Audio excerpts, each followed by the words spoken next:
ఈరోజు వీడియో గులాబీ మొక్క గురించి అండి. గులాబీ మొక్క నర్సరీలలో మాత్రం చెట్టు చాలా హెల్తీగా ఎక్కువ పువ్వులతో ఉంటుంది. కానీ మన ఇంటి దగ్గరకు వచ్చిన తర్వాత చెట్టు వాడిపోతుంది. ప్లస్ పువ్వులు కూడా చాలా చిన్న సైజులో పూయడము, అవి కూడా 1, 2 పువ్వులు పూసి ఆగిపోవడం జరుగుతూ ఉంటాయి. ఇలా జరగడానికి కారణాలు ఏంది? ఇలా జరగకుండా ఉండడానికి ఎటువంటి ఫర్టిలైజర్స్ ఇవ్వాలి అనేది ఫుల్ వీడియో అయితే ఎక్స్ప్లెయిన్ చేస్తానండి. ఫుల్ వీడియో స్కిప్ చేయకుండా చూడండి. ఈరోజు చూపిస్తున్న ఫర్టిలైజర్ అయితే వారానికి ఒకసారి ప్రిపేర్ చేసి మీ మొక్కలకైతే గులాబీ మొక్కలకైతే కంపల్సరిగా ఇవ్వాలి.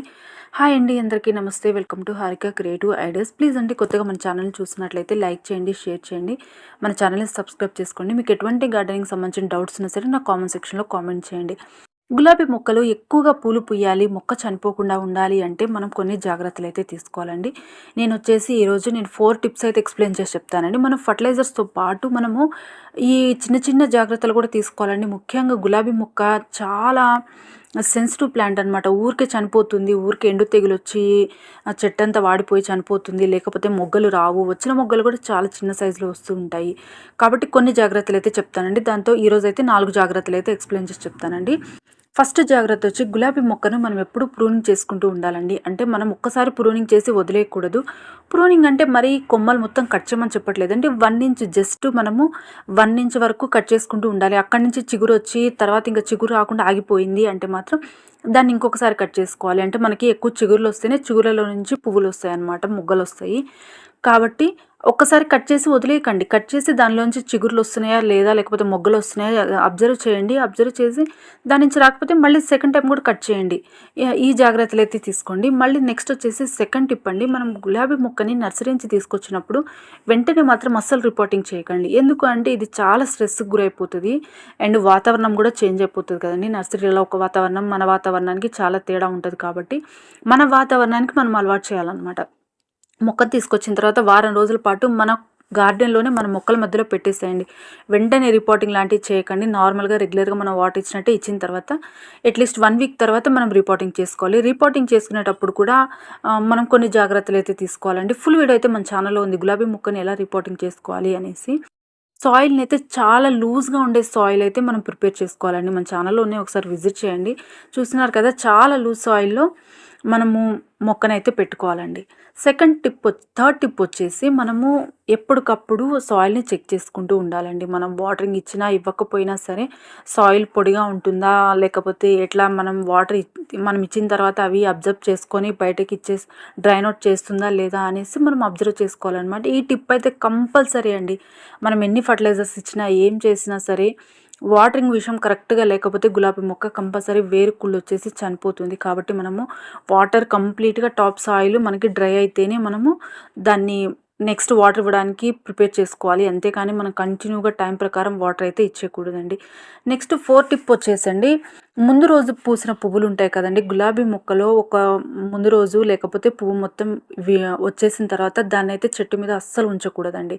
ఎప్పటికప్పుడు మనం తీసేయాలి. ఒక్కొక్కసారి మనకేంటంటే మనసు ఒప్పదు, అయ్యో పువ్వులు చాలా అందంగా ఉన్నాయి కదా, కొయ్యొద్దు అనుకుంటాం. కానీ ఒక 2 డేస్ వరకు ఉంచి థర్డ్ డే అయితే కంపల్సరీగా ప్రూనింగ్ అయితే చేసుకోవాలండి గులాబీ మొక్కకి. ఎందుకంటే మనకి నెక్స్ట్ వచ్చే మొగ్గల కోసం మనము ఇదైతే ఎంతో కొంత బలం అయితే తీసుకుంటాయండి ఇవి. కాబట్టి మీరు దీన్ని తీసేస్తే మనం కొత్తగా వచ్చే మొగ్గలకి మనం బలమిస్తుంది మొక్క. కాబట్టి ప్రూనింగ్ అయితే కంపల్సరీగా పువ్వుల్ని తీసేయాలి. తీసేటప్పుడు కూడా ఒక సెట్ ఆకులు వచ్చేటట్టుగా మనం కట్ చేసుకోవాలండి.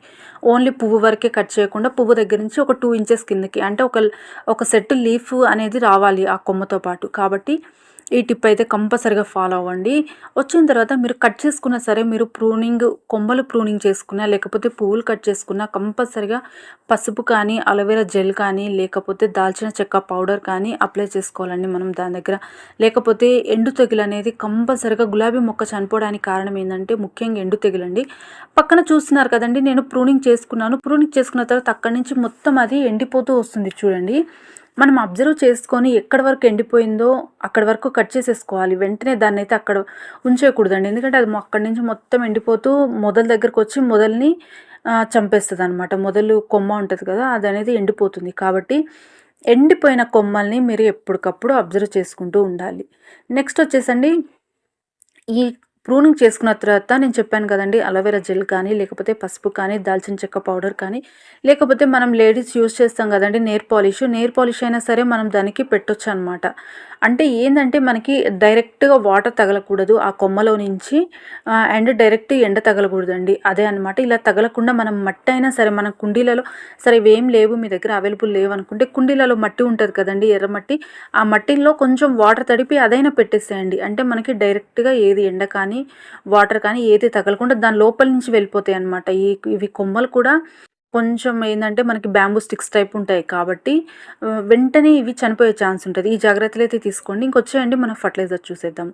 ఈ ఫర్టిలైజర్ అయితే కంపల్సరీగా వారానికోసారి ప్రిపేర్ చేసి గులాబీ మొక్కకైతే ఇవ్వాలండి. దీంతో పాటు స్ప్రే కూడా చేసుకోవచ్చనమాట. కాబట్టి కంపల్సరీగా ఇస్తూ ఉండండి. పువ్వులు పెద్ద సైజులో పూస్తాయి. ఇది వచ్చేసి టీ పౌడర్ అండి. ఫ్రెష్ టీ పౌడరే తీసుకోండి.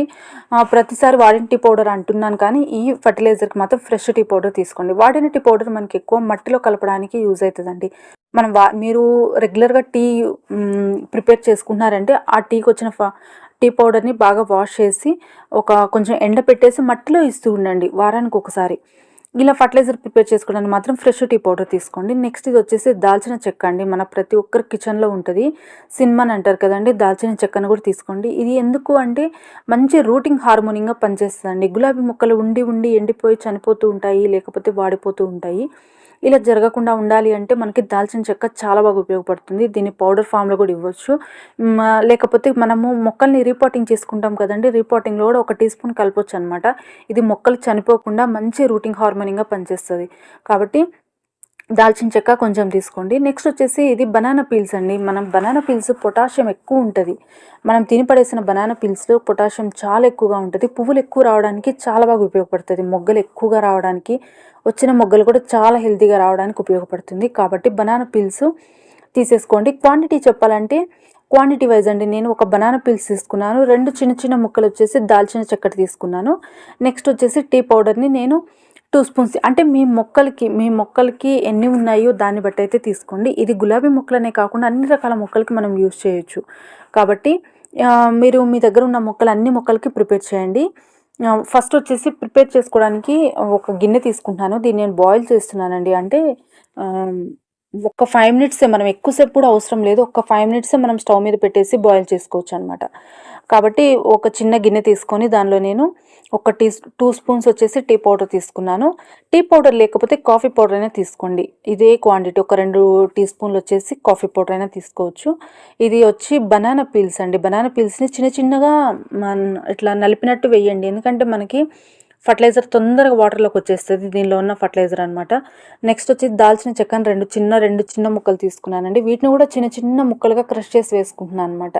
చాలా చిన్న ముక్కలుగా క్రష్ చేసి వేసుకోండి. ఎందుకంటే ప్రతిసారి చిన్న ముక్కలుగా చేయండి అంటాను. ఎందుకు అంటే మనం ఎంత చిన్న ముక్కలు చేస్తే మనకి అంత తొందరగా ఫర్మెంట్ అయిపోతుంది. నెక్స్ట్ వచ్చేసి మనం వాటర్ బాయిల్ చేసినా సరే అంత తొందరగా మనకి ఫర్టిలైజర్ వాటర్లోకి వచ్చేస్తుంది అనమాట. మనం పెద్ద పెద్ద ముక్కలు చేసామంటే అవి అట్లానే ఉండిపోతే మనకి చాలా టైం పడుతుంది ప్రాసెస్ అవ్వడానికి. కాబట్టి దీనిలో వచ్చేసి 1 గ్లాస్ వాటర్ మాత్రమే తీసుకున్నానండి నేను. 1 గ్లాస్ వాటర్ తీసుకొని దీన్ని తీసుకెళ్ళి పొయ్యి మీద పెట్టేసి స్టవ్ పైన పెట్టి జస్ట్ 5 to 10 మినిట్స్, అంటే మనకి కలర్ చేంజ్ అయిపోతుందండి వెంటనే. అంటే మనం టీ పౌడర్ వేసాం కదా, ఒక టీ డికాషన్ లాగా అయిపోతుంది అనమాట. అప్పటి వరకు ఒక 5 to 10 మినిట్స్ మాత్రమే పెట్టాలండి. నెక్స్ట్ మనము ఈ ఫర్టిలైజర్ మొక్కలకి ఇచ్చేటప్పుడు కూడా చాలా అయిపోయిన తర్వాత ఇవ్వాలన్నమాట. చల్లగా అయిపోయిన తర్వాత ఇవ్వాలి. వేడిగా ఉన్నప్పుడు మాత్రం అస్సలు ఇవ్వకూడదండి. చూస్తున్నారు కదా, మీరు ఇట్లా సమ్మర్ స్టార్ట్ అయిపోయింది, నేను ఈవినింగే ఇవ్వండి ఫర్టిలైజర్స్ అని చెప్తున్నాను కదండి. మీరు ఏం చేస్తారంటే మార్నింగే ఈ ఫర్టిలైజర్ ప్రిపేర్ చేయండి. ఇట్లా అన్నీ కలిపేసి బాయిల్ చేసి పెట్టండి. ఈవినింగ్ మాత్రం ఫర్టిలైజర్ ఇచ్చేయండి మొక్కలకి. కాబట్టి మార్నింగ్ చేశారు కాబట్టి ఈవినింగ్ కల్లా మనకి పూర్తిగా చల్లబడిపోతుంది. అప్పుడు మాత్రమే యూజ్ చేయాలండి. వెంటనే వితిన్ 1 అవర్ లోపల కూడా మీరు యూజ్ చేయకండి. ఎందుకంటే వేడి ఉంటుంది కదా, మన మొక్కలు కొంచెం తీసుకోవడానికి కష్టమైపోతుంది. కాబట్టి బాగా చల్లబడిన తర్వాత ఇవ్వండి. మార్నింగ్ ప్రిపేర్ చేసి ఈవినింగ్కి ఫర్టిలైజర్ అయితే ఇవ్వండి. దీన్ని అయితే కంప్లీట్గా నేను ఫిల్టర్ చేసుకుంటున్నానండి. ఫిల్టర్ అయితే చేసుకోవాలి. ఏ ఫర్టిలైజర్ చేసుకున్నా సరే మనమైతే ఫిల్టర్ చేసుకొని మన మొక్కలకి ఇవ్వాలి. ప్రతిసారి చెప్తున్నాను కదండి, ఈగలు దోమలు అట్లాంటివి అటాక్ కాకుండా మట్టి సాయిల్ కూడా కొంచెం చూడడానికి నీట్గా ఉంటుంది. ఇట్లాంటివన్నీ వేసామన్నా చూడడానికి బాగోదండి కుండీలలో.